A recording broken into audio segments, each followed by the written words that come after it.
क्यों हुआ हनुमान और राम के बीच भीषण युद्ध। दुनिया चले ना श्री राम के बिना, राम जी चले ना हनुमान के बिना। युगों युगों से यही कथा बताई जा रही है। लेकिन एक समय ऐसा भी आया था जब हनुमान और राम के बीच भीषण युद्ध की शुरुआत हुई थी। ऐसे तो राम और हनुमान जी के बीच युद्ध की अनेकों कथाएं हैं, जिसे कई भक्त मानते भी हैं और कई नहीं भी। भक्तों के अनुसार इन पूजनीय शक्तियों के बीच युद्ध हो ही नहीं सकता। लेकिन जहाँ प्यार और विश्वास की नींव होती है, वहाँ जरूरी नहीं कि मतभेद हो ही नहीं सकता। हर शक्तिशाली और बलशाली अस्तित्वों की अपनी खुद की भी जिम्मेदारियां होती है, जिसे पूरा करना अधिक ही आवश्यक हो जाता है। अब चाहे बीच में स्वयं प्रभु श्री राम आए या फिर उनके प्रिय भक्त हनुमान, हमारी आज की ये कथा भी इस पर आधारित है। तो चलिए शुरू करते हैं। एक बार सुमेरु पर्वत पर संतों की सभा का आयोजन हुआ, जहाँ केवर्त देश के राजा सुकंत भी पहुँचे। सभा में पहुँचने से पहले राजा सुकंत को देवर्षि नारद मिले।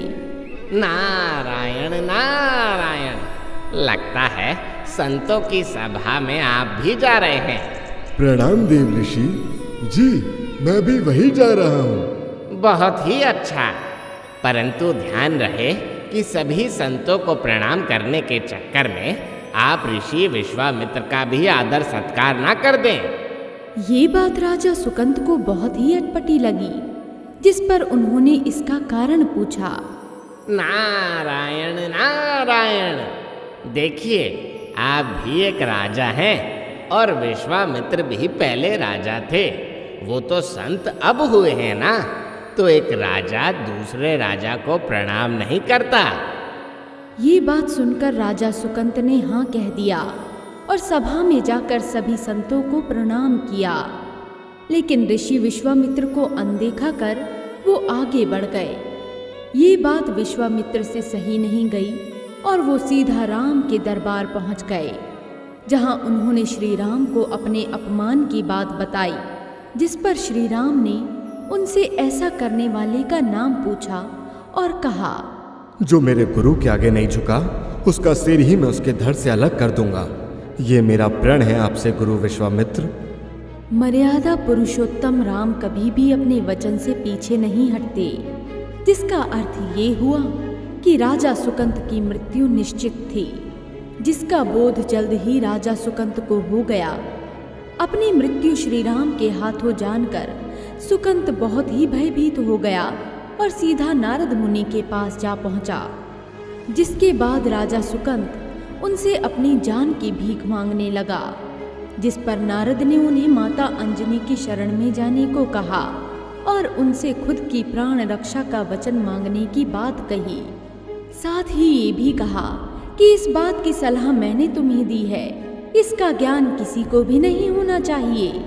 राजा सुकंत एक बार फिर नारद मुनि के कहने पर माता अंजनी के पास जा पहुँचे और उनसे अपनी जान की भीख मांगने लगे।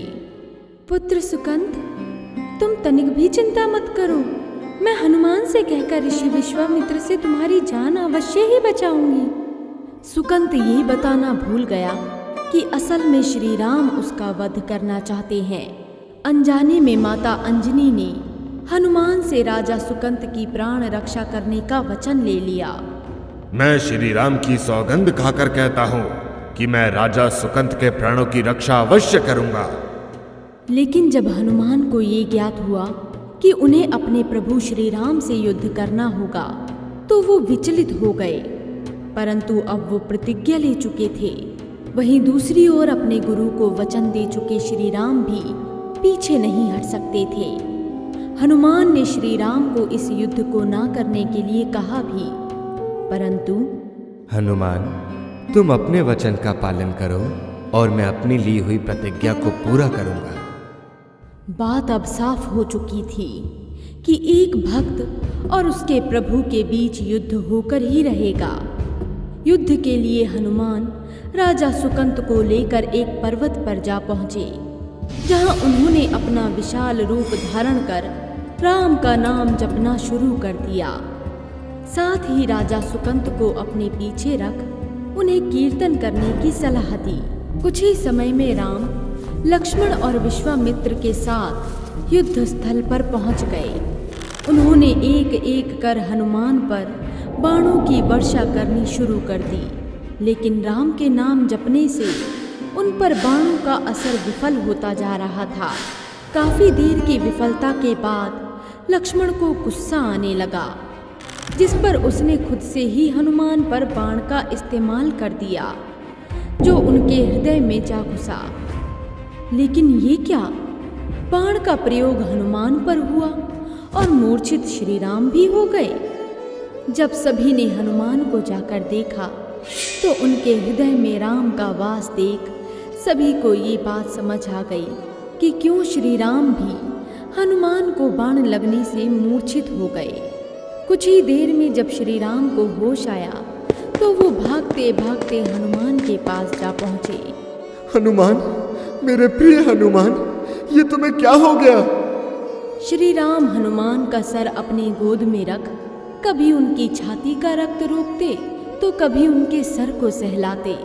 हनुमान, जागो जागो हनुमान, इस तरह का अट्टहास मुझे पसंद नहीं। अपने प्रभु के कहने पर जागो। हनुमान को भी अब होश आ चुका था। वो सारी बात समझ चुके थे। चुपके से उन्होंने सुकंत को अपने सीने के पास आकर अपना सर झुकाने की बात कही। जैसे ही सुकंत ने ऐसा किया तो श्री राम का हाथ सुकंत के सर पर जा पहुंचा। ऐसा होते ही राम अपनी चेतना में आए और मुस्कुराने लगे।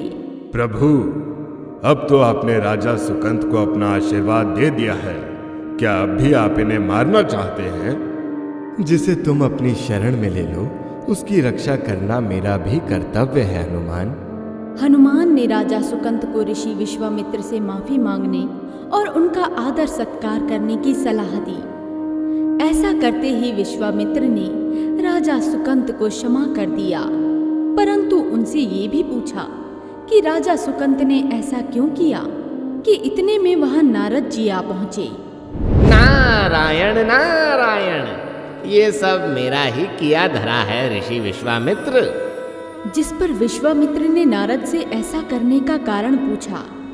दर्शकों, ये बात बड़ी ही रोचक है, क्योंकि नारद मुनि ने ये जो भी खेल रचा था वो बस इसीलिए रचा था ताकि वो पूरे ब्रह्मांड को बता सके कि राम से बड़ा उनका नाम है।